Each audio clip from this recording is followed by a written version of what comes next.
Hola, muy buenos días para todos. Son las 7 de la mañana en Bogotá, Quito y Lima, las 9 ya de la mañana en Buenos Aires.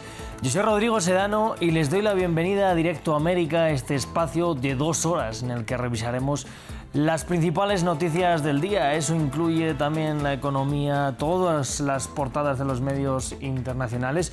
Y ya saben que tenemos invitados para ahondar en temas importantes que están ocurriendo en la actualidad. Con nuestro invitado del día vamos a hablar sobre el juicio que enfrenta el actor francés Gerard Depardieu por agresión sexual.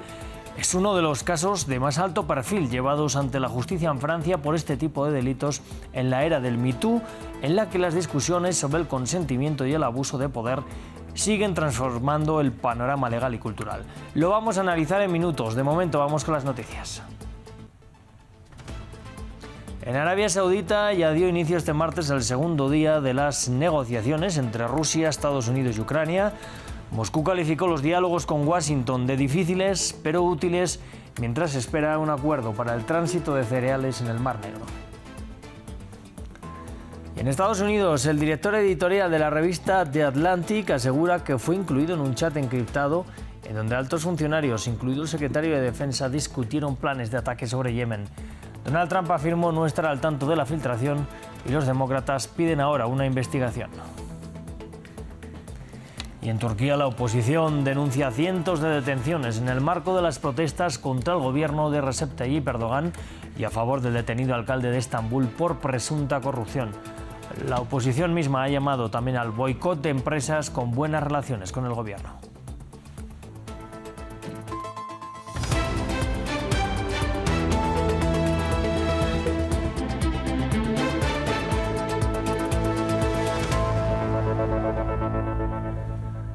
Pues vamos a abrir este repaso informativo en Arabia Saudita. En la capital, Riad, ya dio inicio el segundo día de negociaciones en el marco de las conversaciones entre Rusia, Estados Unidos y Ucrania.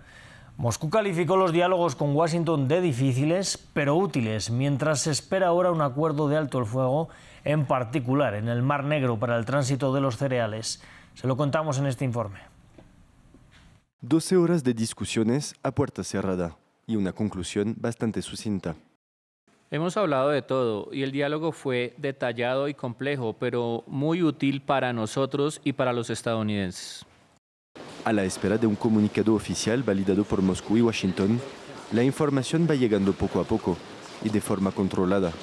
Por su parte, el Kremlin recordó que las negociaciones se centraron en asuntos técnicos, en particular en una propuesta de alto el fuego entre Rusia y Ucrania en el Mar Negro, para permitir la vuelta al acuerdo sobre cereales establecido entre julio de 2022 y julio de 2023.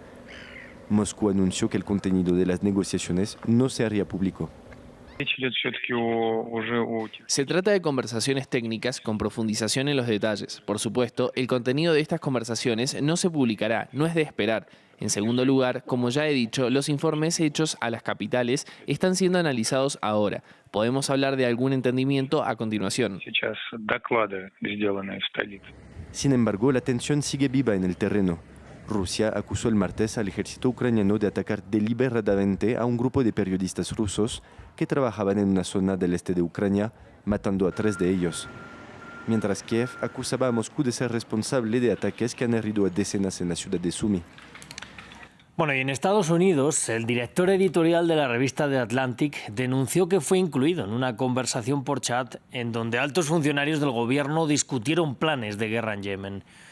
Jeffrey Goldberg publicó que el pasado 13 de marzo fue añadido a un chat encriptado en la aplicación Signal, en donde hubo instrucciones por parte del secretario de Defensa, Pete Hegseth, sobre una ofensiva contra los rebeldes hutíes. Donald Trump ha afirmado no estar al tanto de esta filtración y desde el Consejo de Seguridad Nacional afirmaron que el chat parecía ser auténtico. Los demócratas piden ahora una investigación. Usted está hablando de un supuesto periodista muy desacreditado quien ha hecho su carrera a través de difundir mentiras una y otra vez, incluyendo tales como Rusia, Rusia, Rusia, o la mentira de que hay gente buena en ambos lados, o la mentira de los tontos y perdedores. Este es un tipo que difunde basura, eso es lo que hace. This debacle Esta debacle requiere una investigación total sobre cómo ocurrió esto, el daño que generó y cómo podemos evitarlo en el futuro. Si los secretos militares de nuestra nación se están divulgando en cadenas de texto inseguras, necesitamos saberlo de una vez y necesitamos ponerle fin de manera inmediata.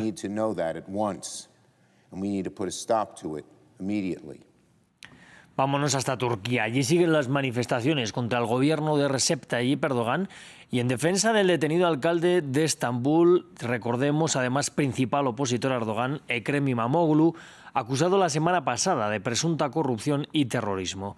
La oposición ha llamado al boicot a empresas con buenas relaciones con el gobierno, mientras los detenidos se cuentan por centenares entre manifestantes, periodistas y políticos de izquierda. Nos amplía desde Estambul, Adrià Rocha.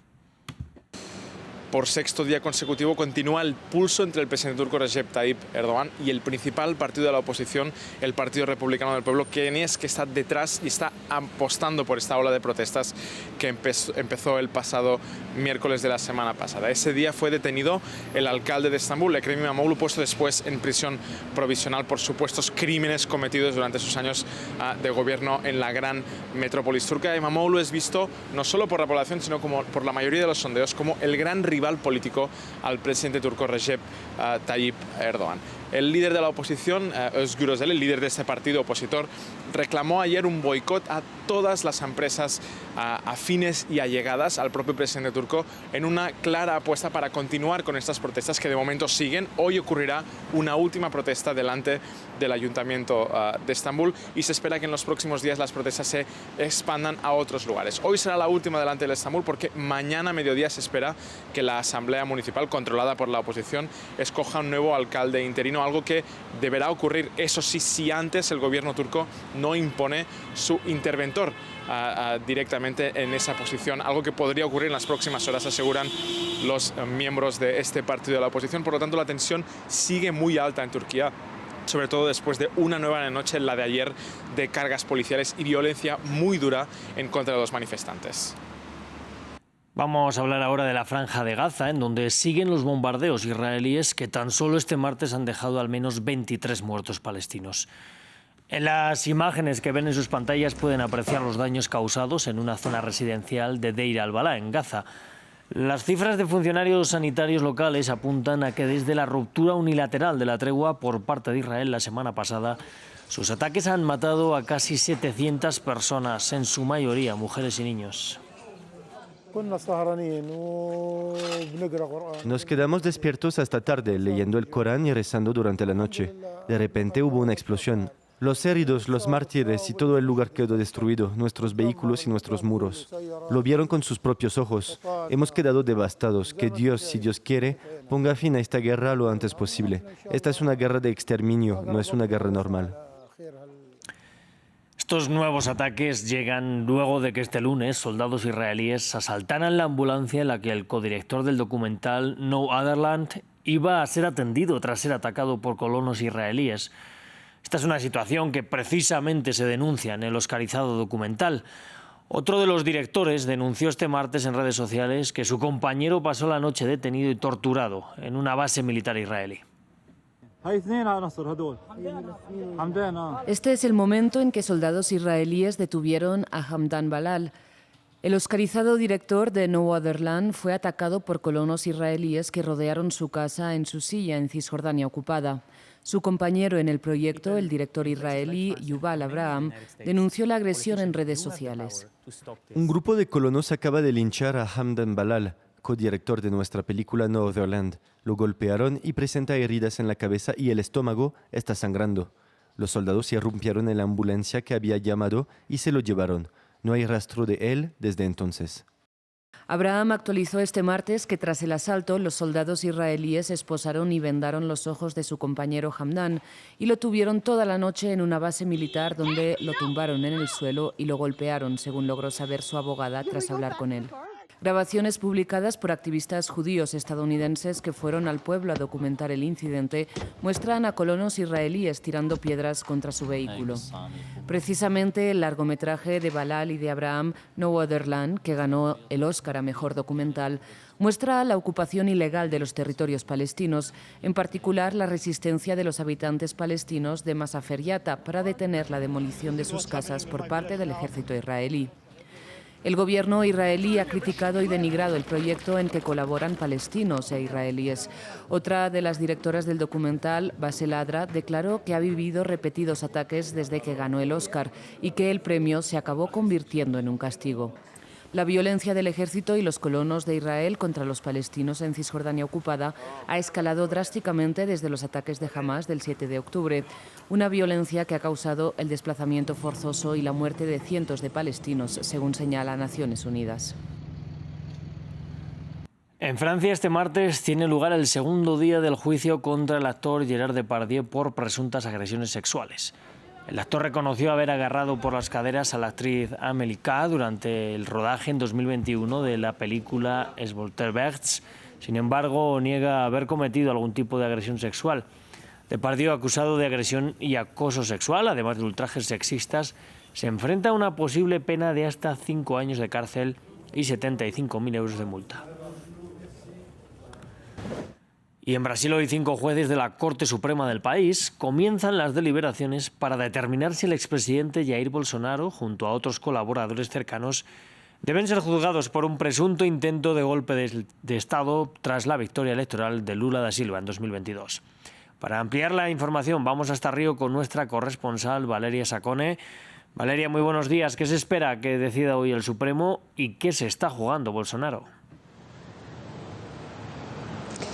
Es el juicio más esperado del año y hay hoy 8 posibles imputados, Bolsonaro, el expresidente, pero también miembros de su exgobierno como el general Braga Neto, que fue ministro de Defensa, Anderson Torres, que fue ministro de Justicia, o Alexandre Ramagem, que fue el jefe de los servicios secretos. Todos están acusados de intento de golpe de Estado y de asociación criminal, entre otros crímenes, y que se espera que hoy la Corte Suprema decida oficialmente si Bolsonaro y estos otros 7 posibles imputados son llevados a juicio oficialmente, y se espera que esto será hecho con una unanimidad, 5 votos a 0. Una curiosidad, entre los jueces está Cristiano Zanin, que fue el abogado del actual presidente Lula y fue el responsable de conseguir sacarlo de la cárcel. Los juristas esperan que el juicio va a durar varias semanas y que podría finalizar en junio con una condena de hasta 30 años para el expresidente Jair Bolsonaro, aunque los tiempos de la Corte Suprema son impredecibles, entonces estas son solo previsiones. Eso sí, los propios aliados de Bolsonaro esperan hoy una derrota en el sentido de que Bolsonaro puede acabar el día como oficialmente imputado. Bueno, Valeria, y por tanto, ¿qué reacciones hay o se esperan por parte de sus seguidores y de su entorno? Bueno, por lo pronto la Corte Suprema en Brasilia se ha blindado porque todavía está muy fresca la imagen de la destrucción del 8 de enero de 2023, que es precisamente una de las razones por las que hoy Bolsonaro se va a sentar en el banquillo. También se esperan muchas reacciones en las redes sociales. Digamos que las milicias digitales de los bolsonaristas están preparadas para reaccionar a palabras claves que se esperan que sean pronunciadas en el juicio, que va a ser retransmitido en directo. Y luego desde los Estados Unidos tenemos a Eduardo Bolsonaro, el hijo del expresidente, diputado, el que fue más votado de Brasil, que ha cogido una licencia para poder permanecer por lo pronto 4 meses en los Estados Unidos e intentar articular una posible reacción del gobierno de los Estados Unidos contra Brasil, algo que según los especialistas es poco probable. De cualquier forma, él intenta alimentar una narrativa narrativa de que Brasil no es una democracia y que es una dictadura donde están siendo perseguidas personas inocentes. Lo vemos con el ejemplo de la mujer que ha sido condenada recientemente, según los bolsonaristas, por haber pintado una estatua con un pintalabios. En realidad ha sido condenada por intento de golpe de Estado y asociación criminal con personas armadas, y ella ha reconocido en el juicio que sabía dónde se metía aquel 8 de enero de 2023. Pues Valeria Sacone desde Río de Janeiro, muchísimas gracias por el reporte. Nosotros seguimos porque el Tribunal Supremo de El Salvador recibió ya la primera demanda para excarcelar a decenas de deportados por la administración Trump, una demanda que eventualmente se pretende extender a su totalidad. Entre tanto, Trump sigue acusando a los migrantes de pertenecer a bandas criminales. Primera batalla judicial para luchar contra decenas de deportaciones. El Tribunal Supremo de El Salvador recibió una demanda por parte de un bufete de abogados en defensa de 30 ciudadanos venezolanos, encarcelados en la megacárcel construida por el presidente Nayib Bukele. Fueron detenidos en Estados Unidos y deportados al país centroamericano. Acá en el país, ellos, como ustedes lo saben, no han cometido delito. Sin embargo, están sufriendo una detención en el centro donde se encuentran. Y es por esa razón que nosotros consideramos que como primeros auxilios es menester presentar el habeas corpus a la honorable Sala de lo Constitucional para que la Sala lo resuelva y haga las comunicaciones pertinentes y las averiguaciones pertinentes para definir la situación en la cual y las condiciones en las cuales se encuentran ellos. Un abogado que dice estar contratado por el mismo gobierno venezolano y que no limita la demanda a unos pocos. Su intención es liberar a todos los presos. Mientras las calles de El Salvador ya han dictado sentencia. Son trabajadores honestos, que inclusive muchos de ellos estaban en proceso de legalización, algunos estaban en situación de regresar a Venezuela, sin embargo fueron engañados y traídos aquí a El Salvador y llevados a una cárcel de máxima seguridad, donde se están violando los derechos humanos de estas personas, ¿verdad? No ha habido un debido proceso. Trump, por su parte, sigue señalando a los deportados por su administración. Venezuela ha enviado a propósito y con engaños a los Estados Unidos encubiertos a decenas de miles de delincuentes de alto nivel y de otro tipo, muchos de los cuales son asesinos y personas de naturaleza violenta. Mientras el tribunal salvadoreño dictará por primera vez si son culpables, le voy a pedir a Dios que haga justicia. Caracas desata su ira. Una jueza federal estadounidense consideró en una vista oral que su país trató mejor a los nazis expulsados durante la Segunda Guerra Mundial que a los venezolanos deportados.